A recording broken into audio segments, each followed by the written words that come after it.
Sumeradyo DZWB Flash Report! Eto, pakinggan po nyo lahat ito. Napakahalaga ng flash report na ito. December 29 at January 2, idineklara ng Malacanang na wala ng pasok. Or again, December 29, 2025, January 2, 2026, idineklara ng Malacanang na wala ng pasok. Okay? Kwento nyo na yan doon sa mga kakilala ninyo. Pangatlo ha, ulitin ko. Pangatlo, third time. December 29, 2025. January 2, mga kaibigan, 2026.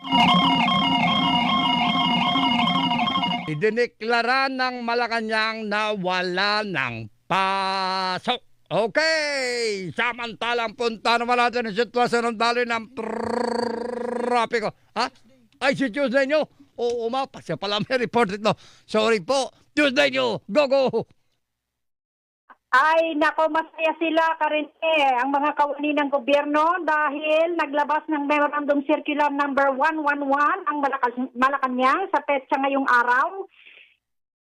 December 18, 2025 at pirmado na Executive Secretary Ralph Recto. Idinideklara ng Malacanang na wala ng pasok o suspendido na ang pasok sa mga tanggapan ng gobyerno sa December 29, 2025, Lunes ito, at January 2, 2026, Biyernes.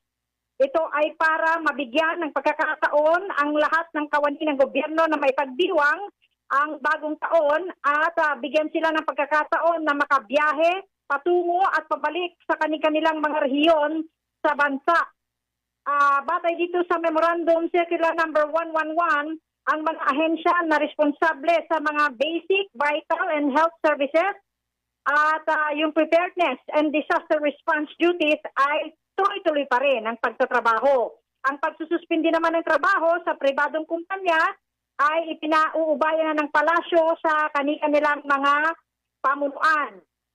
At batay dito sa Memorandum Circular number 111, kung bibilangin mo yung mga araw karine, 9 na araw ang mahabang bakasyon ng mga nasa tanggapan ng gobyerno. Matutuwa ang mga yun, siyempre. Alam nga namang malungkot yun. Matutuwa, di ba? Kasi nga, siyempre, mapapahaba yung bakasyon nila. Hindi sila magmamadaling bumiyahe pabalik para doon sa pagdiriwang ng bagong taon. Hindi na, wala kang hinahabol na oras. Wala.